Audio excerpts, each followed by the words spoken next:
पढ़ना है तो कुछ बनना है। अब बोलना चाहेंगे ये आपके ऊपर है, मैं पूछना चाहूंगा कि सेवा भाव से किए गए कार्यों का कोई मौद्रिक रूप से, आर्थिक रूप से किसी भी की सेवा करे, वो तो छिपी हुई कार्य है।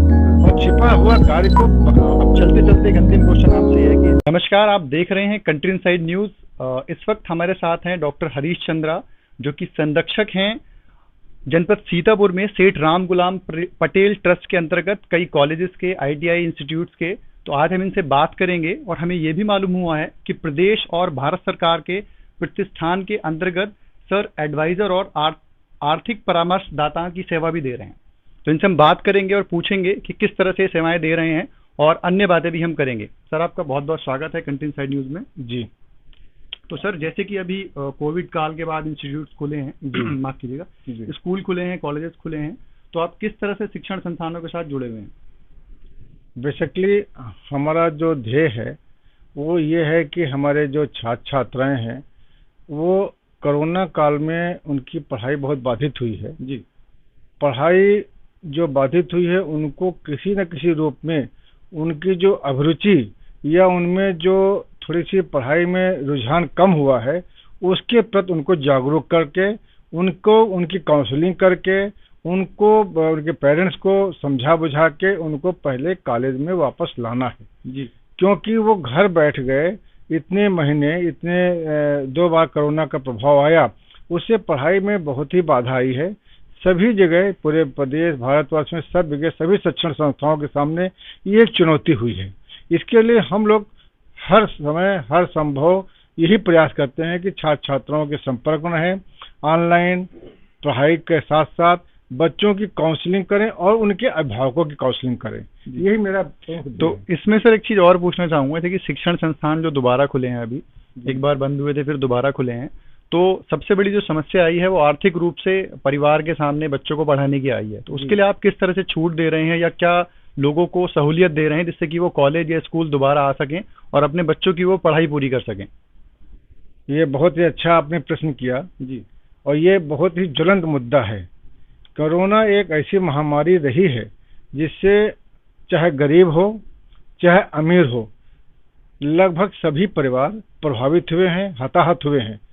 और मैं बताना ये भी चाहूँगा कि हमारे क्षेत्र में जहाँ पे हमारे कॉलेजेस हैं, चाहे आईटीआई हो, चाहे डिग्री कॉलेज हो, चाहे इंटर कॉलेज हो, कई ऐसे अभिभावक हैं, कई ऐसे परिवार हैं जिनका बहुत ही ज़्यादा नुकसान हुआ है। किसी बच्चे के माता जी का स्वर्गवास हुआ, किसी बच्चे के चाचा का हुआ, किसी के पापा का हुआ। मतलब जो पढ़ाई में उनकी सहायता करते थे, कमाने वाले परिवार के भी लोग गए हैं।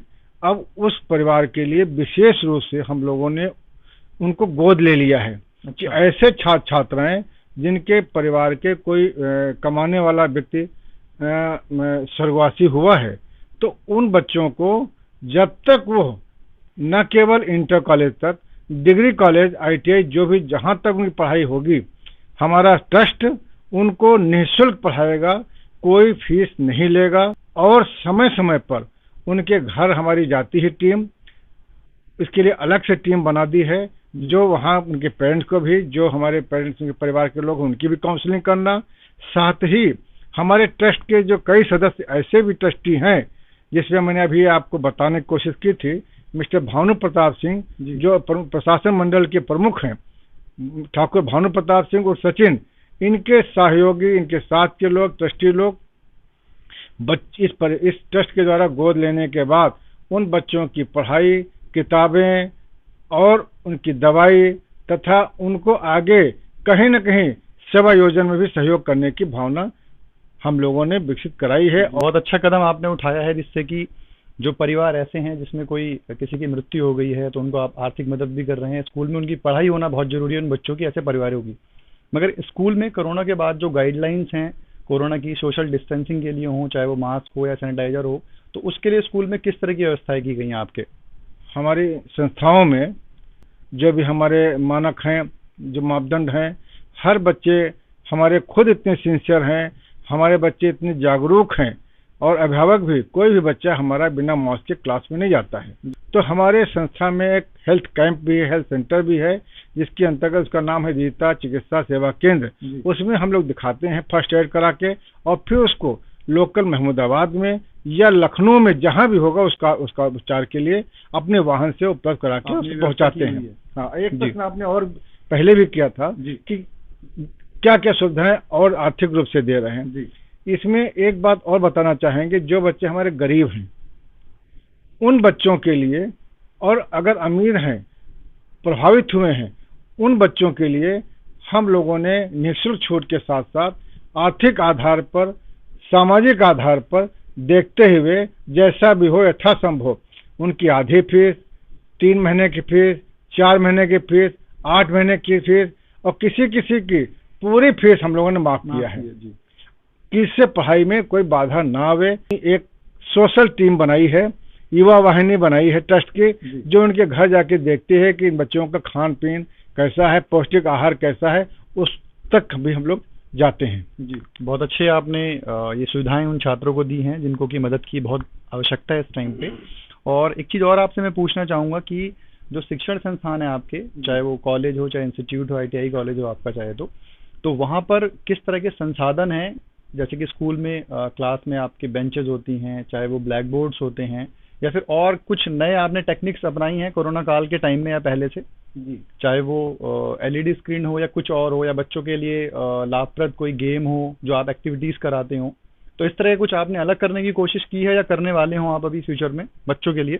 हम पहले से ही इन सभी आयामों पर व्यवस्था बनाए हुए हैं। प्रोजेक्टर से पढ़ाई हम लोग पहले से भी कराते रहे हैं। दुर्भाग्य से कोरोना में ये दिक्कतें आई, हम लोगों ने ऑनलाइन भी पढ़ाई की। सोशल मीडिया का जो उपयोग उचित हुआ उसका उपयोग किया है, जिससे बच्चे हमारे मोबाइल पर खाली बेस करके उनको कोई दूसरी किसी तरीके की उनकी गुमराह न होने पावे, उसका भी ध्यान रखा गया है। जहां तक इंफ्रा की बात कर रहे हैं, आपने अच्छा किया है, बात पूछी है कि हमारे यहाँ क्या संसाधन है, इंफ्रा है। ये हमारा पूरे महमूदाबाद में सभी लोग जानते हैं, क्षेत्रवासी भी जानते हैं कि खुली हवा में कॉलेज है, भीड़ भाड़ से बाहर है और पूरी हरियाली से भरा हुआ कॉलेज है। बिल्कुल आप ये सोचें कि अगर आप भी जाएं तो आपको लगेगा कि हमारे पास अब ऑक्सीजन की कोई दिक्कत ही नहीं, अपने आप भरपूर ऑक्सीजन हरियाली से मिल जाता है। साथ ही साथ हम लोगों ने अच्छी लैब की भी व्यवस्था कर रखी है, गोष्ठी कक्ष जिसको हम सभागार ही कहेंगे, जिसमें हम बच्चों को ले जाते हैं, उनको हम वहाँ पे प्रतियोगिताएं कराते हैं, उनकी अंताक्षरी कराते हैं, उनसे GK क्वेश्चंस, IQ क्वेश्चंस करा के उनकी आपस में प्रतिस्पर्धाएं कराते हैं। पिछले 2 सालों से एक काउंसलिंग कक्ष भी स्थापित किया है, जो अभी आपने कहा कि क्या अभिनव प्रयास कर रहे हैं, क्योंकि बच्चे की अभिरुचि के अनुसार ही अगर उनको पढ़ाया जाए। साथ ही हम लोग लखनऊ से काउंसलर बुलाते हैं, जिससे उन बच्चों की मानसिक विकास पे बल मिले और सुविधा मिले और वो आगे की पढ़ाई को रोके ना, आगे बढ़ते जाएं। रोक रहा हूँ आपको मैं कि सर देखा ये गया है कि जब बच्चे 10th के बाद 11th या 12th में आते हैं तो अपनी कॉमर्स साइड में जाना है कि साइंस साइड में जाना है कि आर्ट साइड में जाना है, और ग्रामीण क्षेत्रों में ये अक्सर देखा गया है कि बच्चे 12th के बाद उनको क्या करना है तो वो थोड़ा सा डिस्ट्रैक्ट हो जाते हैं, भटक जाते हैं। तो जो आप बता रहे थे तो बहुत कामगर चीज़ है। तो उसके लिए क्या अभी कोई 10th के बच्चों को भी काउंसलिंग की जाती है, क्या 12th के बच्चों को भी काउंसलिंग की जाती है? क्योंकि देखा यह गया है कि जब 12th का रिजल्ट आता है तो बच्चे कहते हैं कि मैं डिसाइड करूंगा कि मुझे आगे BCom करना है, BA करना है कि BTech करना है, बट वो अनडिसाइडेड मोड में होते हैं।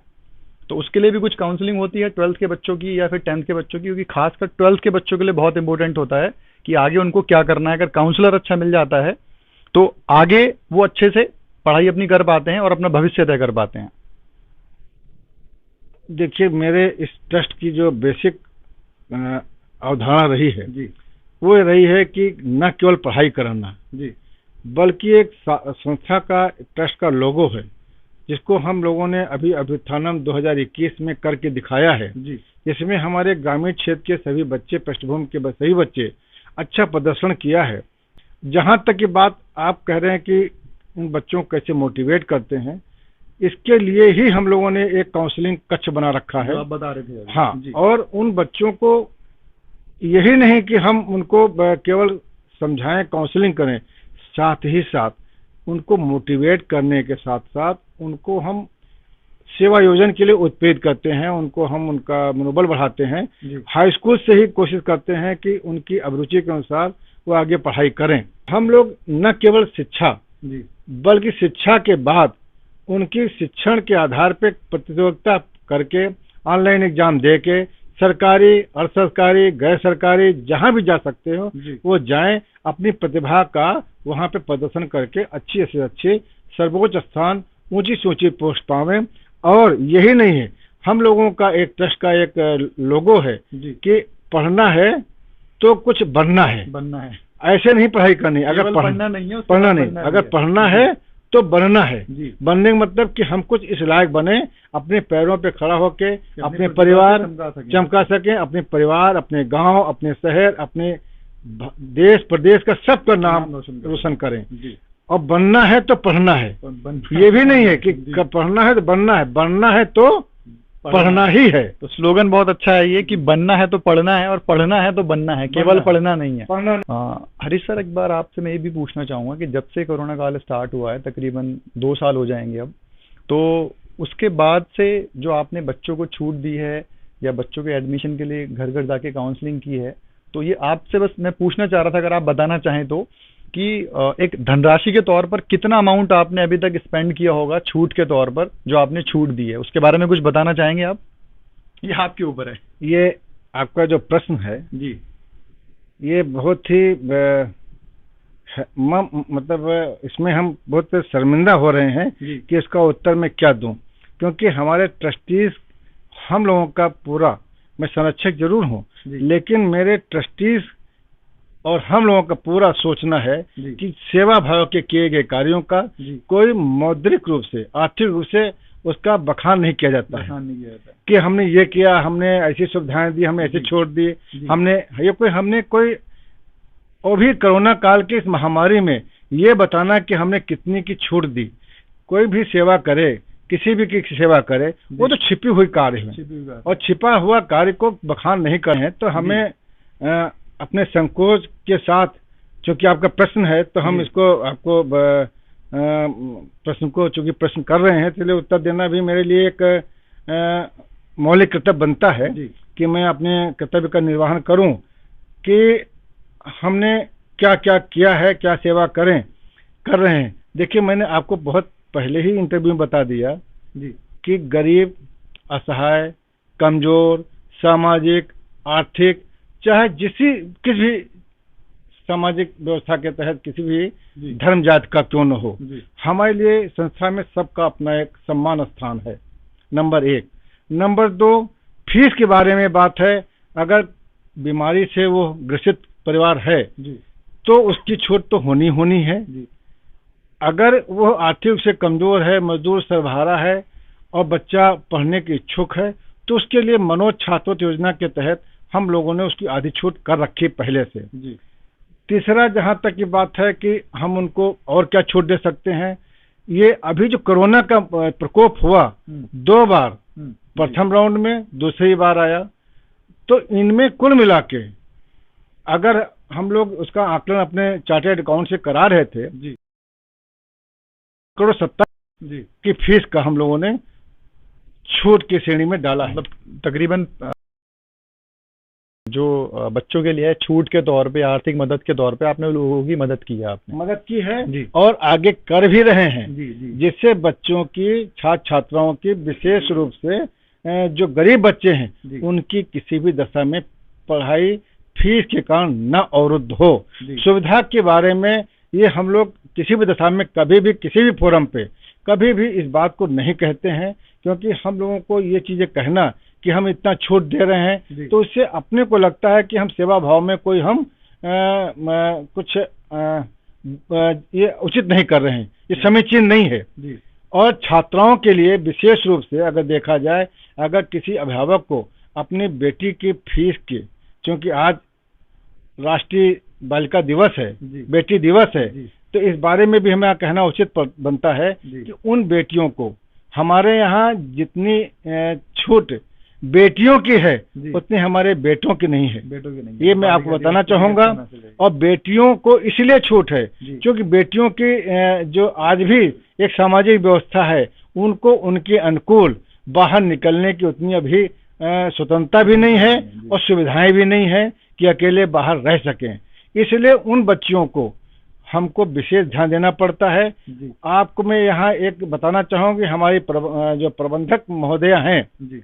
डॉक्टर बीता चंद्रा ने, जी। उन्होंने 2 साल पहले दिल्ली से लड़कियों के हाइजीनिक पॉइंट ऑफ व्यू से जी। एक सैनिटरी मशीन मंगवाई जी। और उसको स्थापित कराया। जी। ये कॉलेज में कराया गया। इंटर कॉलेज में सैनिटरी नैपकिन के लिए एक मशीन लगी हुई है, जिसमें बच्चे अपने आवश्यकता अनुसार बिना संकोच के एक लेडी टीचर को अपॉइंट किया गया है, जो उनकी मदद के लिए जो सैनिटरी नैपकिन का उनको सुविधा देती है।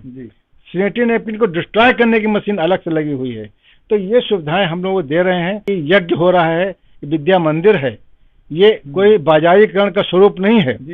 विद्या मंदिर है, इसमें आपका उद्देश्य है पढ़ाना, हमारा उद्देश्य है पढ़ाना, दोनों का उद्देश्य कॉमन है। आपका एज अभिभावक आपका भी यही लक्ष्य है कि मेरा बेटा मेरी बेटी पढ़े। पढ़ाना आपका काम है, पढ़ाना मेरा भी काम है। यज्ञ में आहूत डालना आपका काम है, आप अपने तरीके से आहूत डालेंगे फीस के माध्यम से, और हम अपने संसाधनों के माध्यम से आहूत डालेंगे। पैसा किसको मिलेगा? पुरोहित को, जो मंत्र उच्चारण करते हैं। हमारे गुरु भाई, अच्छे से अच्छे गुरु सज्जन हमारे हैं, हमारे अच्छे अच्छे शिष्य हैं, हमारे टीचर हैं, हमारे बहुत ही अच्छे मेधावी छात्र हैं जो इस क्षेत्र में काम कर रहे हैं। आपका बात करने के लिए बहुत बहुत धन्यवाद कंट्रीन साइड से। अब चलते चलते एक अंतिम क्वेश्चन आपसे है कि इन शॉर्ट में, कि जो बच्चे अब दोबारा स्कूल में पढ़ाई करने आए हैं वो आगे मोटिवेट रहें, तो कंट्रीन साइड न्यूज़ के माध्यम से क्या मैसेज देना चाहते हैं उनको? हमारा मैसेज तो ये है कि अभिभावकों को विशेष रूप से देखना होगा जी, जो मैंने अभी तक महसूस किया है लैकनेस अभिभावकों की तरफ से, कि बच्चे तो बच्चे हैं, तो उनको, और ये बच्चे विशेष रूप से जब हाई स्कूल में आते हैं जी, तो एक किशोरावस्था की भरपूर उमंग होती है जी। किशोरावस्था में प्रवेश कर जाते हैं जी, और इसके बाद इंटर में आते आते और किशोरावस्था की तरफ बढ़ते हैं जी। तो बच्चों की साइकोलॉजी, मनोविज्ञान को वो भी पढ़ें, और हमारे जो प्रधानाचार्य हैं, हमारे टीचर हैं, उनको निर्देश दिए गए हैं ट्रस्ट की तरफ से, वो हर बच्चे की साइकोलॉजी को अध्ययन करें, पढ़ें। और हमारे ट्रस्ट के लोग, चाहे हम क्यों न हो, हमारे साथ के लोग जाते हैं, जो हमारा सभागार है, उन बच्चों को क्लास को बुला के हम लोग एक एक बच्चे से इंटरव्यू करते हैं, उनकी समस्याओं को सुनते हैं। तो ये किशोरावस्था के पीरियड होता है, इसमें बहुत ध्यान देने की जरूरत है। अब युग बदल गया है, समय बदल गया है। अब आपको खेत खलिहान के साथ साथ अपने बच्चों को अपने पैरों पे खड़ा करने के लिए आवश्यकता है।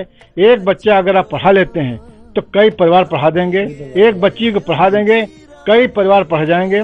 और बच्चा पढ़ जाएगा ना, तो बच्चे पढ़ने से आपके खेत खलिहान तो दूर, वो पूरे परिवार को आत्मनिर्भर बना देगा, खुद निर्भर होगा, आत्मनिर्भर होगा, और अपने परिवार को आत्मनिर्भर बना देगा। हम लोग अभिभावकों की रेगुलर मीटिंग कराते हैं, इसलिए अभिभावकों से केवल इतना सहयोग है कि वो अपने बच्चों पे वो ध्यान रखें, और हम लोग भी ध्यान रखें, जिससे एक दूसरे के पूरक बन के ही हम, एक दूसरे के पूरक साथी बन के ही हम इस महायज्ञ को पूरा कर सकेंगे। धन्यवाद। तो ये थे हमारे साथ डॉक्टर हरीश चंद्रा, जिन्होंने बताया कि पढ़ना है तो बढ़ना है, और बढ़ना है तो पढ़ना है। तो इस तरह के कुछ ऐसे संसाधन उन्होंने दिए हैं इंस्टीट्यूट में, स्कूल में, जिससे कि बच्चे आगे पढ़ सकें, और छात्रों को छूट के साथ साथ आर्थिक मदद भी कर रहे हैं। आपसे फिर एक सक्सेस के साथ हाजिर होंगे, तब तक देखते रहिए आप कंट्रीन साइड न्यूज। नमस्कार। सपनों को बस्ते में रख कर चले हम, उम्मीदों के पथ पर घर से चले हम, स्कूल चले हम।